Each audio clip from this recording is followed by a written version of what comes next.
কড়াইতে আমি জল দিয়ে দিয়েছি, জলটা দেখো প্রায় ফুটে এসছে।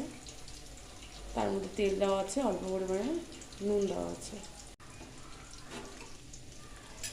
দিয়ে দিলাম চাউমিনগুলো।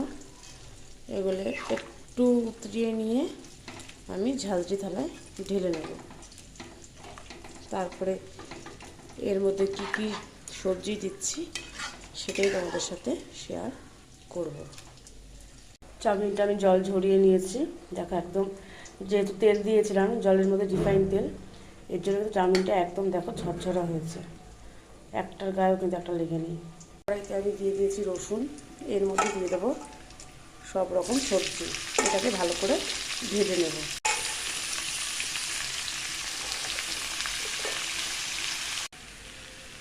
দেখো কাঁটা চামচ, যেহেতু আমি এক হাতে ভিডিও করছি বলে দেখাতে অসুবিধা হচ্ছে, তাই এইভাবে একটু দেখিয়ে নিই। দুই দিকে একদিকে খুন্তি আর একটা কাঁটা চামচ দিয়ে আমি চাউমিনটাকে এইভাবে একটু জাস্ট নাড়িয়ে নিচ্ছি। আর একটু চাউমিন আছে এখানে, মিশিয়ে নেব, পরে ফিরে আসছি।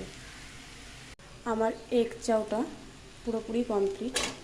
আমি এখন যেহেতু ছাদে জামা কাপড় আনতে যাব, তার জন্য গ্যাসটা একটু স্টিমে আগে দিয়ে রেখে যাব। আর কীরকম লাগছে কালারফুলটা অবশ্যই কিন্তু তোমরা কমেন্ট করে জানিও, তাহলে আমি আরও নতুন নতুন রেসিপি দেওয়ার জন্য খুব আনন্দিত হব।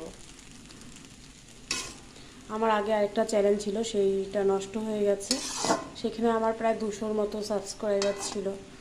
মোটামুটি আস্তে আস্তে অনেকটা গড়ে তুলেছিলাম, সেটা যেভাবেই হোক নষ্ট হয়ে গেছে। আবার নতুন করে এটা চালু করলাম। যাই হোক, তোমাদের কীরকম লাগে অবশ্যই কমেন্ট করে জানি।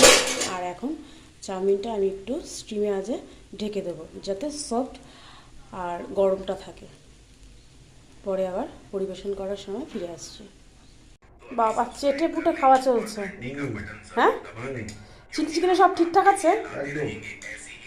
শোনা, ক্যাপসিকামগুলো দিয়ে দিচ্ছিস তাই তো? দোকানেও হবে না, দোকানেও করতে পারবে না। একটু ভালো করে শুনি কি বলছে, একটু ভালো করে শুনি মাস্টার শেফ বিমল দাস। দোকানে তো ভালো হবে না, তাই হোম স্টাইলে যা করেছো একদম পারফেক্ট চাইনিজ খাবার। এটার সাথে এটা খুবই ভালো লাগছে প্রথম কথা।